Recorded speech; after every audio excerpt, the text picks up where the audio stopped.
Welcome to How to Yu-Gi-Oh! Summary, Fundamental, Master Rules. Chapter 1. Well, let's go into the introduction. So in this video, I'm going to be talking about Master Rules. The first Master Rule to the current Master Rule that we have. I'll be talking about what, within those years, the rules and things that Konami has done that has shaped Yu-Gi-Oh! To what it is now, and the relevant things that you'll need to know. With that being said, let's get on with the rest of the video. Chapter 2. And we start with the first Master Rule, Master Rule 0, timeline 1996 to 2004. So during this time, as we can see in the next slide, the terminology for things were as follows. Tributes were called sacrifices. There was no extra deck, it was a fusion deck. The main deck, you could have up to 40 to 80 cards, and the fusion deck was unlimited. You could have as many fusions in your fusion deck as possible. Okay, so that's how it was. And another thing that needs to take note, since this was the first instance of Yu-Gi-Oh being playable, the card Yu-Gi-Oh as a card game followed the anime rules, as there was no preset rules at this point to how Yu-Gi-Oh was played. So it basically followed the anime's rules. That's how the game was played. That's really convenient.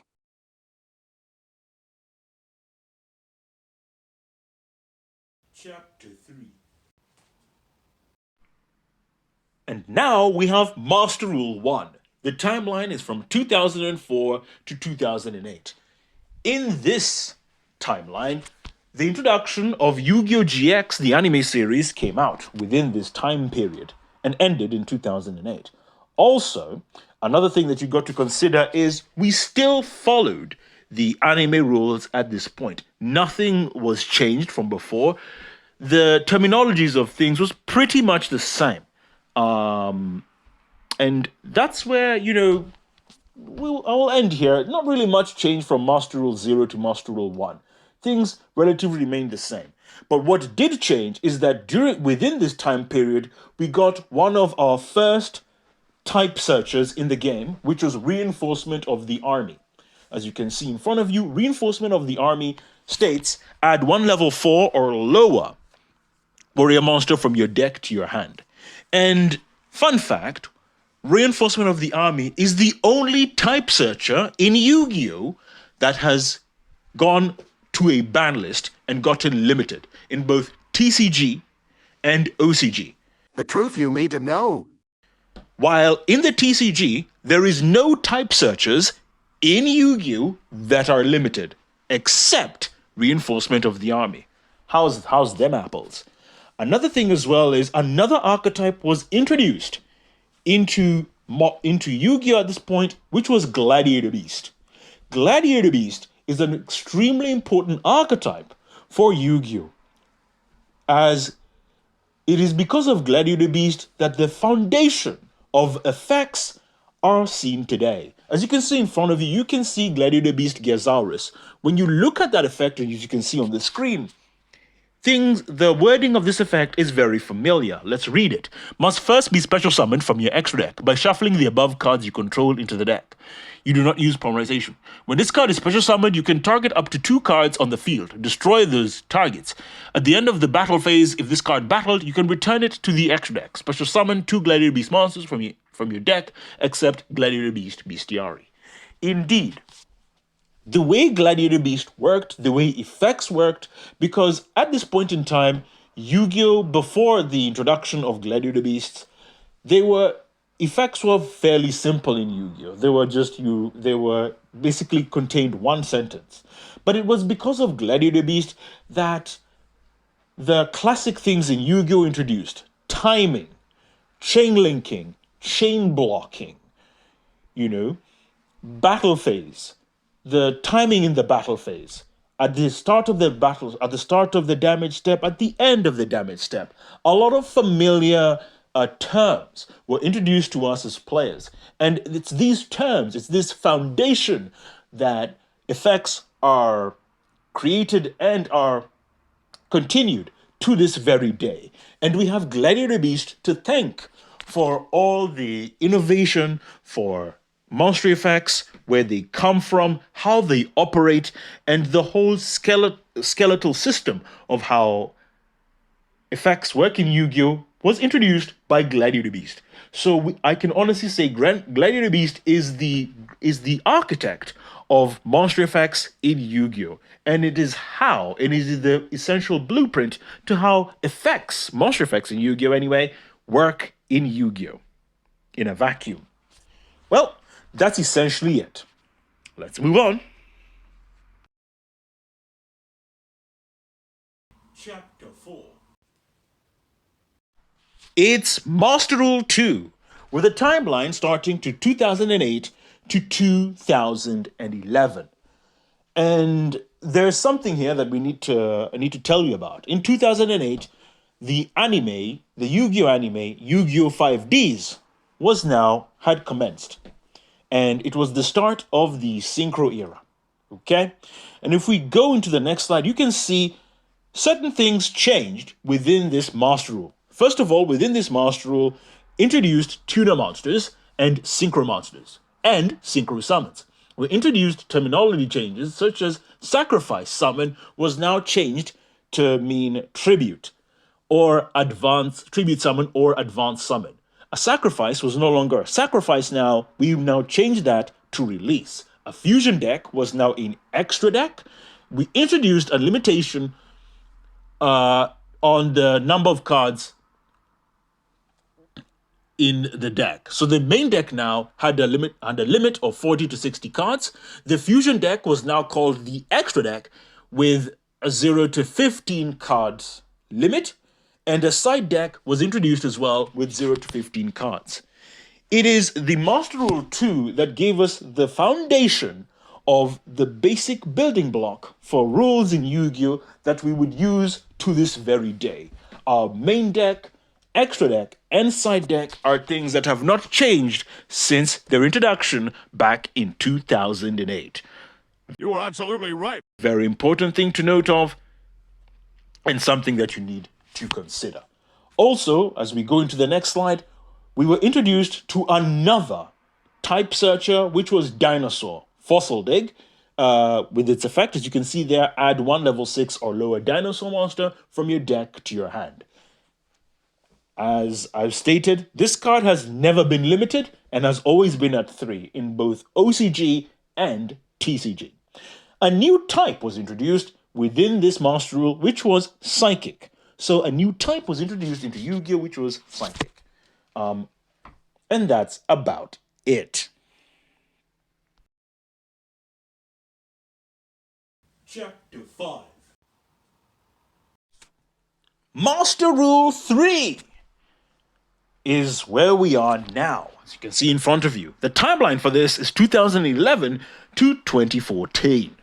Another thing that we need to take note here, this is a very special, 2011 is a very special year for Yu-Gi-Oh! As this is the year where Kazuki Takahashi was no longer, he was no longer drawing cards for Yu-Gi-Oh! And he was no longer a part of the game. As it was in this year that he went off with another card creator and created the card game Card Fight Vanguard during 2011. A lot of the issues with Yu-Gi-Oh! That have happened during this year, the speeding up of the game, a lot of things that players who have played this game for a long time don't really like, appear in this era, as Kazuki had left Yu-Gi-Oh! At this point, and he was no longer in charge of the game. As he had left it, this is something that most people don't realize, as Kazuki was no longer drawing cards, he took a back seat, and he was no longer had control of Yu-Gi-Oh! At this point in time. From Master Rule 0 to Master Rule 2, Yu-Gi-Oh, their effects, Yu-Gi-Oh's effects and Yu-Gi-Oh's playstyle and Yu-Gi-Oh's way of going, there was always a kind of balance. There was a creed that was followed. For example, from Master Rule 0 to Master Rule 2, Yu-Gi-Oh had several creeds. One of those creeds was when cards went to the graveyard, they didn't do anything. So anything that died meant that it died. Okay? So graveyard truly meant death. And there were no effects that would happen in the graveyard. Okay? Another thing as well is that effects were simplified, meaning that from Master Rule 0 to Master Rule 2, most effects in Yu-Gi-Oh! Were very linear and worked in a linear way. So they were very easy to understand at this point, and we did not have effects just going all over the place. While exceptions may have applied, like with Dark Worlds, during the GX era, where we had one particular monster that had a complicated effect. In general, the tendency of card effects and explanation of effects was very simple, and the way Yu-Gi-Oh worked was unilaterally very simple. A lot of people played Yu-Gi-Oh, and there was a lot of complaints that people have with Yu-Gi-Oh, modern Yu-Gi-Oh today can be brought back from here, as Kazuki was no longer the director or architect for Yu-Gi-Oh at this point. You have to remember Kazuki Takahashi is the creator of Yu-Gi-Oh, right? And he has been was in charge of the game from 1996 to 2011. He had full powers of the game, supervised it, the card effects and the roadmap of Yu-Gi-Oh followed this vision. Everything about Yu-Gi-Oh had a sort of path, and there was a way that it was going. This is something very important that you need to take note of. As from 2011, Yu-Gi-Oh had a fundamental shift, and from this point in time, it was a business that had taken over Yu-Gi-Oh. It was no longer controlled or run by Kazuki Takahashi. So from Master Rule 3 onwards, there will be some changes to the game that will be completely left field, and we'll see this as you can see in the next slide. You can see here, so first of all, what was introduced during this Master Rule was XYZs. XYZ monsters, ranks, and XYZ summons. Removed the ignition effect priority, introduced terminology changes such as release became tribute, advanced summon became a tribute summon. And also, within this time, we had a new type searcher, as you can see on this slide, which is Fire Formation Tenki. With its effect, as it states, when this card is activated, you can add 1 level 4 or lower Beast Warrior monster from your deck to your hand. All Beast Warrior monsters you control gain 100 attack. You can only activate on Fire Formation Tenki per turn. And as we can already see what happened, the infamous card that appeared during this era, since it was now no longer controlled by Kazuki Takahashi, was Max C. I'm ready for whatever you dish out. One of the most divisive card in Yu-Gi-Oh history. The card that changed Yu-Gi-Oh forever.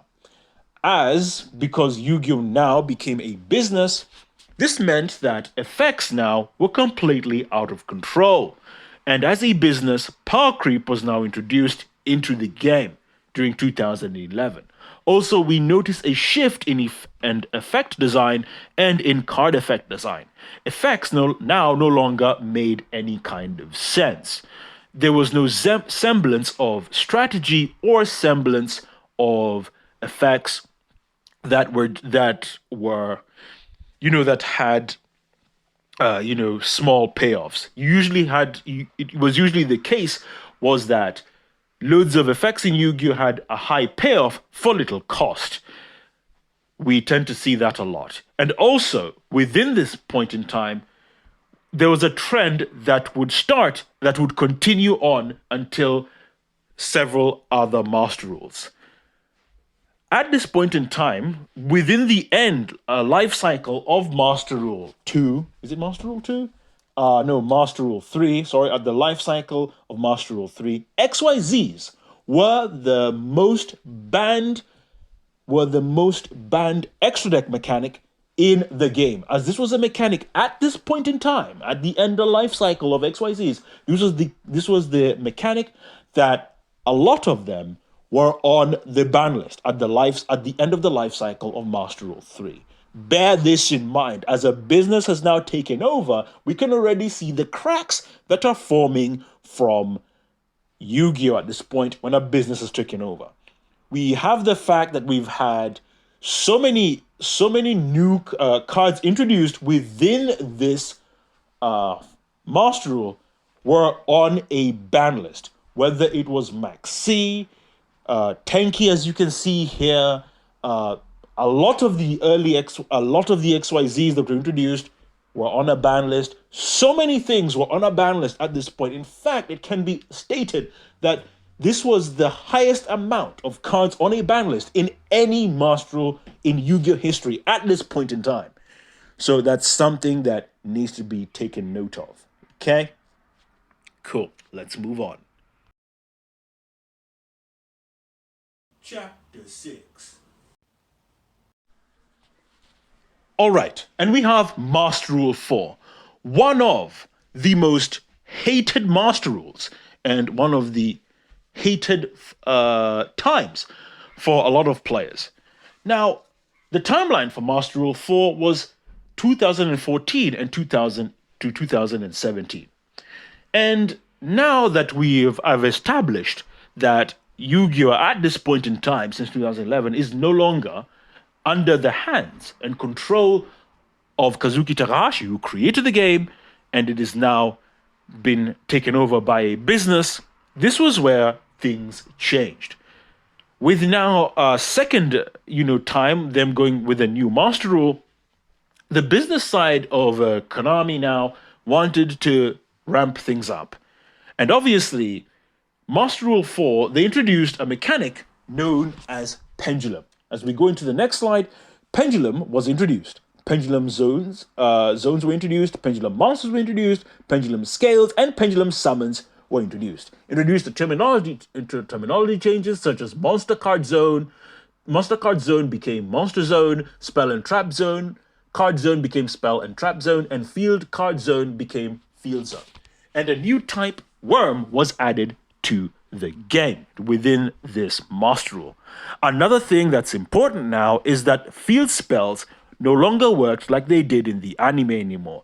This is the start of the business side of Konami now taking away all the safety checks and safety features that Kazuki had put into the game that simplified Yu-Gi-Oh! Enough. Now, field spells now worked on the principle that if both players could control a field spell, whereas before a field spell worked on only one player could control a field spell, and if another field spell was activated, the previous field spell would get destroyed. Hence, meaning field.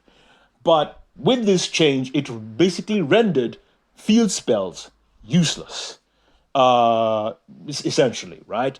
Meaning that you could just activate field spells, and that gimmick of field spells, that the nostalgia factor, the balancing factor of field spells was now gone. Bear this in mind, as this is the format, really, with Master Rule, where we got the most broken field spells in Yu-Gi-Oh's history are within this Master Rule. Seems to be a coincidence when we change the field spell ruling, and all of a sudden we have very broken field spells within this Master Rule. Coincidence? I think not. I wonder why. Another thing as well is that when we look at pendulums, we need to discuss and figure out how did this happen, and why did Konami, now being a business, introduce pendulums in the first place. First of all, pendulums were introduced from a business side of things to increase power creep, obviously, is an important thing, but also to take Yu-Gi-Oh! And simplify it and mass advertise it to a wider audience.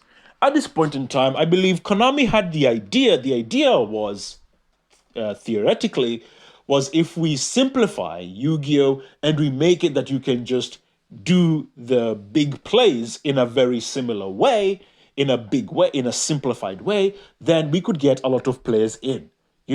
Just do a broken thing, do a lot of broken things, and you know what? People will like it. People will love it. We'll get all the kids eating out of the palm of our hands. Screw balance, screw everything else. What's the worst that could happen? But indeed, these were dark days for Yu-Gi-Oh! With the introduction of Pendulum, we also had, in Yu-Gi-Oh! History, the first ever Tier 0 ban list. A Tier 0 ban list, right? We never had this before. You have to remember, at this point in time, the ban list before 2014 was usually designed for now cards, right? That were a bit out of control. They had, these were cards, obviously, Kazuki had designed at the time, that mistakes were made, and they were usually put on the ban list after it was accidentally discovered of the interaction that they had. So they weren't on purpose, per se, they were wrong place, wrong time. However, within this era, the cards that we had in Yu-Gi-Oh! That were produced by Konami, they had a completely malicious intent. As we go to the next slide, we can see, right? For example, the archetype Ritual Beast. With Ritual Beast Ulti Kanahawk, again, why was Kanahawk limited and put on the ban list? Because, get this, right? It was put on the ban list because it wasted time in tournaments. Yes, you heard that right. We had a literal card that had an effect that was time wasting. Can you believe this nonsense, right? Are you serious? Never in my years, in my life, anyway. This was unprecedented in Yu-Gi-Oh's history at this point in time. There's never been, and still now, there's never been a card or archetype that has been on the ban list simply because it wasted time. That was the reason why it was put there. It was not because, the card was broken or things like that. Now, we have Upper Clifford Towers, as you can see in front of you. Indeed, Upper Clifford Towers is important. And Upper Clifford Towers showcases to us, as a business, what happens when a business takes over a card game. Upper Clifford Towers showcases to us what happens with power creep and how it goes out of control. Upper Clifford Towers was the first time in Yu-Gi-Oh's history that we had a sort of monster card that players could not beat that was produced by Konami. Unfair gameplay that was the gameplay loop of make a strong card, buy expensive meta card, and you automatically win the game. This is starting to sound familiar, isn't it? You don't get to play, you just lose. The sinister way that Konami was printing cards with these sinister effects. Did we have sinister effects in Yu-Gi-Oh? Absolutely. But the difference was, at the time, was these effects, obviously under the guidance of our sensei and our father, Kazuki Takahashi, these disgusting effects were usually gimmicks and were one-offs. They couldn't be searched, they were not consistent. But we noticed during the Master Rule 4 format was disgusting effects were more consistent and could be searched. And Upper Clifford Towers is the combination of everything disgusting about Yu-Gi-Oh! The fact that you could not get rid of this card when on release, that it was absolutely powerful, that it was unbeatable. At this point in time, please consider this, that at this point in time, before Master Rule 4, every card in Yu-Gi-Oh! Could be beaten, right? There were no exceptions. There was no card that was unbeatable. But Upper Clifford Towers was the exception to the rule. What happened? I'm trying to figure that out, okay? When this card hit the field, no one could beat it. Okay, and so they gave a problem, and then they sold us a solution, which was kaijus. Again, we got that, I think, in the next Master Rule. But, anyways, that's about it. But another thing that happened as well was ghosts in the TCG, mind you, at the end of the life cycle of Master Rule 4 were discontinued in Shining Victories with the release of Crystal Wing Synchro Dragon. That was, and I can remember that I remember that announcement, especially posted on their website, was they said specifically that they would no longer release ghosts for the TCG.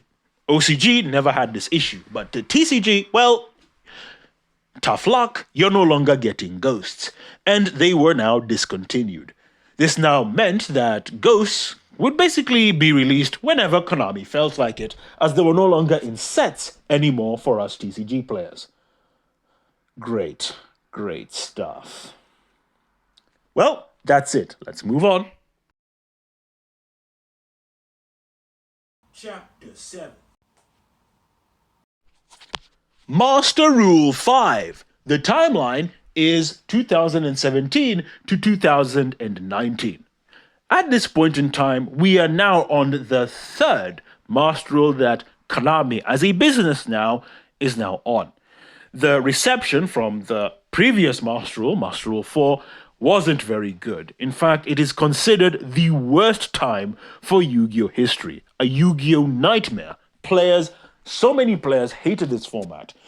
Hated that Master Rule. So many players left the game. The reputation this caused in the card gaming world, Pendulums, was a very negative one.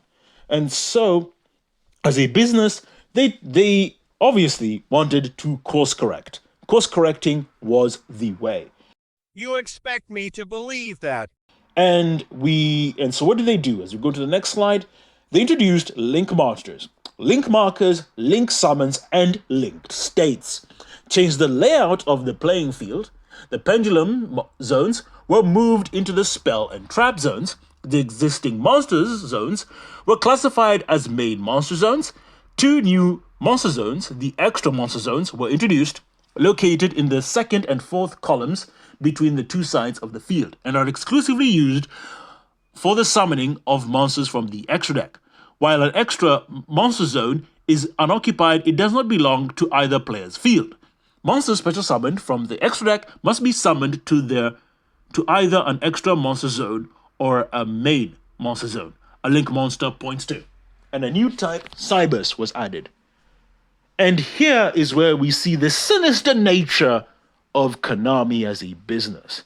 And so they created a problem, and sold the solution. Well, you gotta be so complicated. Well, they did, in a way, kneecap Pendulums. They did listen.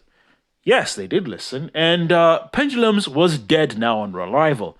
No longer could you do the broken things that Pendulums was having to do. But they also killed everything else. This meant that, well, if you wanted to go into an extra deck summon, well, you're shit out of luck. Because guess what? You've got to get link monsters that we're now selling. And do you want to play your favorite archetype? Well, too bad.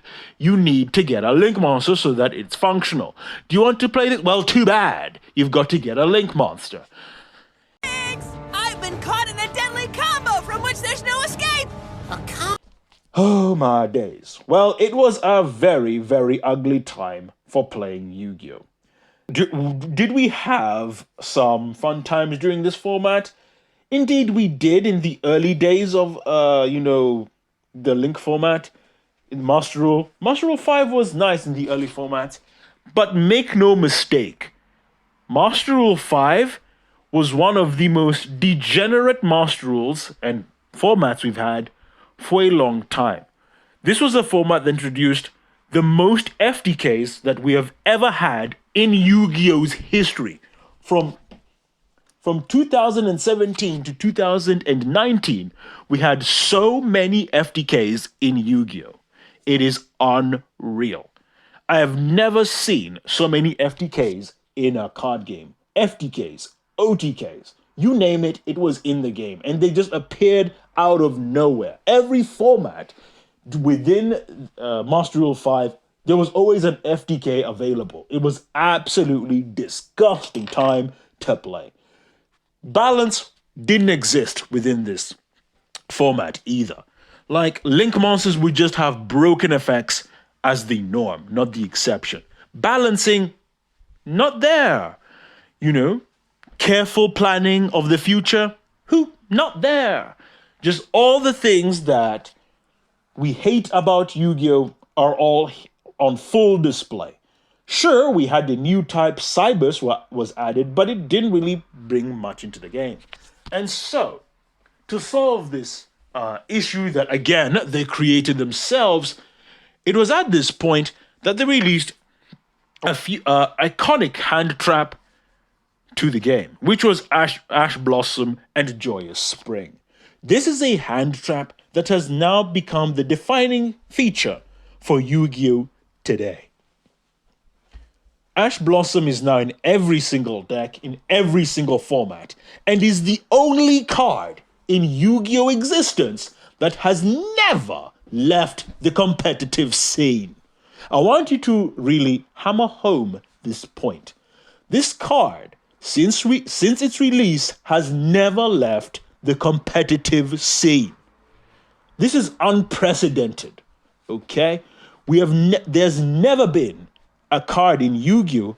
Up until this point that was released that has remained in the competitive scene for eternity. It was something that never happened. Ash Blossom is the exception. And as soon as it has been released, it has never left the competitive scene. Bear that in mind. You have Infinite Impermanence as well. This is a card that, since its arrival into the game, again, has never left the competitive scene. Okay? Bear that in mind. We also had the introduction of Thunder Dragon Fusion. So what is Thunder Dragon Fusion? Fusion summon one Thunder Fusion monster from your extra deck by shuffling the fusion materials listed on it onto the deck. From among your cards on the field and in your graveyard and or are your face-up banished cards. During your main phase, except the turn this card was sent to the graveyard, you can banish this card from your graveyard, add one Thunder monster from your deck to your hand. You can only use each effect of Thunder Dragon Fusion once per turn. Indeed, we have a Thunder type searcher now that has been introduced for us in Yu-Gi-Oh! But wait, there is more. So as you can see in the next slide, Yu-Gi-Oh! Was taking a downward trend in terms of nonsense. Power creep was introduced by Yu-Gi-Oh! And it was sped up to such a ridiculous levels. And with the introduction of, obviously, Ash Blossom, it would only be a matter of time. And so we will talk about now these two cards that you can see in front of you, right? Which are Spiral, Double Helix, and Signet Mining. And so what is it about these two cards, right, that really shaped this Master Rule? Well, Double Helix introduced hand traps into our game. And you're confused. You're wondering, what do I mean by this? Well, yes, it is true, we had Ash Blossom here, but hand traps were part of the competitive scene. But again, we got into consideration that they were not part of the meta scene. They were usually like reads on the game that, if a archetype did a particular disgusting strategy, you would use a hand trap. But it wasn't commonplace. It wasn't like something you would play, hand traps something you would play on the time, until obviously Ash Blossom came into existence. Hand traps were not common in the decks. What Spirals did was normalized hand traps in our decks, right? Being able to be playing 15, 12 hand traps into the deck is something that we still do to this very day. In fact, to this very day, you will find most meta decks now, or most competitive players, or you look at lists, they always now play 12 hand traps max, So again, that's something to take note of. You also have to consider as well with this, as you can see in front of you, we have Signet Mining, which is a Cybers searcher the spell card allowing us to add Cybers monsters. Well, that's it. Let's move on. Chapter 8. And here we have Master Rule 6. The timeline is from 2020 to present until now. So let's talk about it. As we go into this slide, we can see that these rules take place starting from April 1st, 2020, OCG, and November 1st, 2021, TCG. Fusion, Synchro, and XYZ monsters may be special summoned from the extra deck directly to main monster zones. They may also be summoned to extra monster zone at the player's decision. This rule does not apply to Link and Pendulum monsters. However, they still have to follow the old rule. Another thing as well, a new type, Illusion, was added into the game. At this point in time with Master Rule 6 right now, which is the Master Rule where we are at the moment, we did a backtrack and went to the previous style of Master Rule. I think we went back to Master Rule 3, right? With how we were playing things now, with some certain things. And so as you can see on this next slide, we had some new type searches that were added to the game. First of all, we had Swallow's Carry. Let's read that effect. Tribute one winged beast monster in your hand or face-up field. Add one winged beast monster from your deck to your hand with the same level that the tributed monster had. You can only activate one Swallow's Carry per turn. And with that, we have a winged beast searcher. Deep Sea Aria. Let's read that effect. Banish one monster from your graveyard. Add one level 4 or lower Sea Serpent monster from your deck to your hand. You can only activate one Deep Sea Aria per turn. Again, as we can see with this card, it's a searcher for Sea Serpents. Let's go to the next searcher, Bonfire. Its effect, add one level 4 or lower Pyro monster from your deck to your hand. You can only activate one Bonfire per turn. And finally, we have another searcher for Illusion, which is Nightmare Apprentice. Let's read that effect. Released. You can special summon this card from your hand by discarding one card. You can only special summon Nightmare Apprentice once per turn this way. If this card battles a monster, neither can be destroyed by battle. If this card is normal or special summoned, you can add one Illusion monster from your deck to your hand, except Nightmare Apprentice. You can only use this effect of Nightmare Apprentice once per turn. As you can see here, right on the screen, you can see that we have a Winged Beast Searcher, a Sea Serpent Searcher, a Pyro Searcher, and an Illusion Searcher. And if we go to the next slide, we can see again we have another kind of Searcher, which is Worm. So let's read its effect. A Heavenly Dragon Circle with the effect, tribute one Worm monster, add one Worm monster from your deck to your hand, or if you tributed a non-effect monster to activate this card, you can special summon it instead, but negate its effects. During your main phase, if you control a face-up non-effect monster, you can banish this card from your hand, from your graveyard, add one Tenyi card from your deck to your hand. You can only use one Heavenly Dragon Circle effect per turn, and only once that turn. Indeed, that is the case.